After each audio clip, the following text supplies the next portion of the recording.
Des fois, ils s'étonnent de mon vocabulaire. Mais pour qui vous me prenez? J'ai fait des études, comme tout le monde, grâce à l'école publique. J'ai une licence de philo, un diplôme universitaire d'études de lettres. Je sais ne pas dire « la police tue ». Mais si je ne le dis pas, ils n'en parlent pas.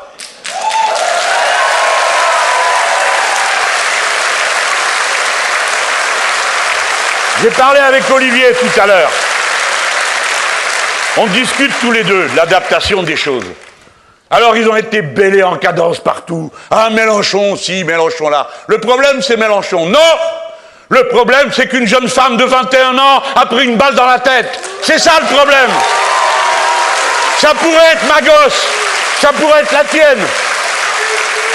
Et nous, on se mêle pas de savoir avec qui nos filles sortent. Et quand elles vont à la fête et qu'il y a des copains qui les ramènent, la plupart du temps, on est content parce qu'on préfère qu'on les ramène tranquillement, que ce soit notre gars ou notre fille. Et c'est pas prévu qu'ils se fassent tuer en cours de route. Ce à quoi nous appelons, c'est une réflexion. Je vous demande de bien le comprendre. On me dit, ça va faire peur. Mais je voudrais que pour une fois, la peur soit créative. Je voudrais qu'elle fasse penser. Demain, il y aura encore une police, mais une autre police. Nous n'avons pas dit il n'y aura pas de police, il y aura une autre police. Une autre façon de respecter, et peut-être qu'eux-mêmes aient moins peur. Parce que dans la police, il y a des milliers de policiers qui en ont marre d'être utilisés de cette manière-là, qui en ont marre d'être utilisés pour nasser des populations entières. Nous en sommes à 4 morts en 4 mois.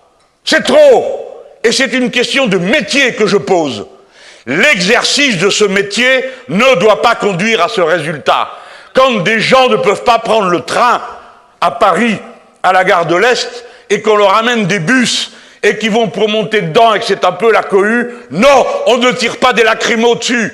On n'envoie pas la brigade anticriminalité. Ce sont de braves et honnêtes gens. Ils doivent être respectés. Et organiser une queue pour monter dans un bus, il n'y a pas besoin de lacrymos pour le faire. Le même mois où on a eu cette scène ridicule au Stade de France, dont vous vous souvenez tous, qui nous ont ridiculisés aux yeux du monde entier. Et ainsi de suite. Ça suffit. Je remettrai de l'ordre là-dedans. Je vous le garantis. De l'ordre. On peut faire tout autrement. Je dis aux policiers républicains, espérez notre arrivée au pouvoir. Parce que c'est elle qui va rendre son prestige à votre uniforme. C'est notre arrivée au pouvoir qui va vous réconcilier sans doute avec cette masse de Français qui, à cette heure-ci, ne sont plus tranquilles, qui se demandent ce qui va arriver. Si on continue comme ça à lâcher la bride, je ne veux pas vivre, ni vous non plus, aux États-Unis d'Amérique. Je ne suis pas d'accord pour qu'on dégaine. Je veux une police de la paix. Et donc, nous nous en donnerons les moyens. Comme nous l'avons dit dans notre programme, premièrement, l'inspection générale de la police nationale sera reconstituée, faite de policiers, parce qu'il faut des gens qui connaissent le métier, mais aussi de sociologues et d'intellectuels qui comprennent ce qu'est la tâche de la police et qui essayent de la penser. Ensuite, la formation sera ramenée à 2 ans, et non pas à 6 mois. Ensuite, il y aura une police de proximité, faite de gardiens de la paix. C'est-à-dire des gens qui sont là pour faire baisser la pression, pas l'augmenter. Nous n'avons que faire de ces brigades motorisées où il y en a un qui tape et l'autre qui conduit. Il y en a marre. Mais par contre, il nous faut une police judiciaire plus nombreuse. Ceux qui s'occupent de réprimer la fraude, les trafics de toutes sortes, parce que avant que vous voyiez arriver de la drogue ici ou là, dont vous ne voulez pas plus que moi, dont nous voulons qu'on l'expulse de notre vie, avant qu'il y ait ça, il faut qu'il y ait des cartels de la drogue, il faut qu'ils transportent, il faut qu'ils livrent. C'est une immense organisation, c'est la première source de profit du monde. Et quand ça arrive, mesdames, messieurs, que vous entendez les douaniers protester, c'est les douaniers qui ont raison. Parce qu'on fouille un conteneur sur 1000. Et ça ne peut plus durer non plus. J'ai entendu une fois dans un débat M. Sarkozy qui faisait le malin, en face de Mme Ségolène Royal, en lui disant « Ah ah, alors vous voulez continuer à entretenir des douaniers alors qu'on n'a plus de frontières en Europe? Oui, mais on a une frontière avec le reste du monde. » Et vous l'aviez oublié. Et c'est sur cette frontière que s'organisent les trafics. Trafic d'armes. Il y a 9 millions d'armes qui circulent dans ce pays. Je veux qu'on les récupère. Je suis l'élu de Marseille. Les gens dans les quartiers les plus pauvres qu'on a abandonnés, je dis bien abandonnés, ils n'ont aucune vocation à vivre de cette manière-là. Mettre des meubles devant les fenêtres pour éviter que quand il y a une bataille de rue qui tourne au coup de feu, les armes, les balles arrivent dans les appartements.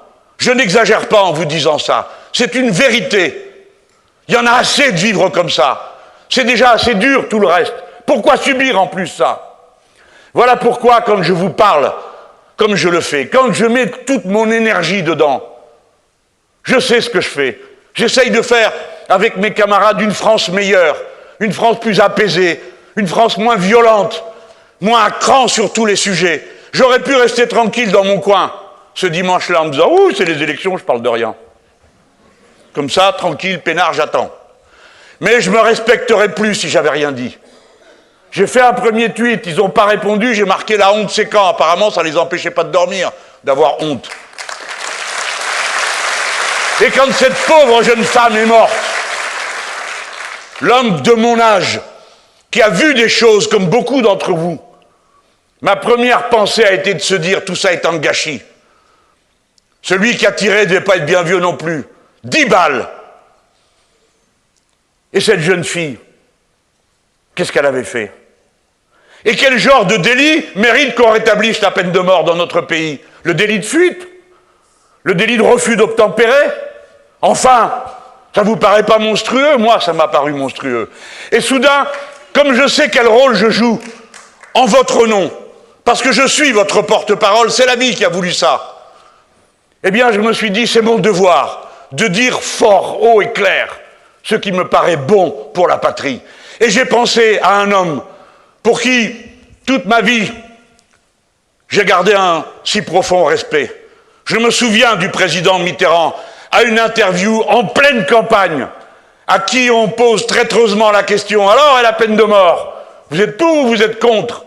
À ce moment-là, il aurait pu se défiler, il aurait pu biaiser, il aurait pu sinuer. Il a répondu clair et net « Je suis contre ». Eh bien moi, je suis contre ce modèle de police.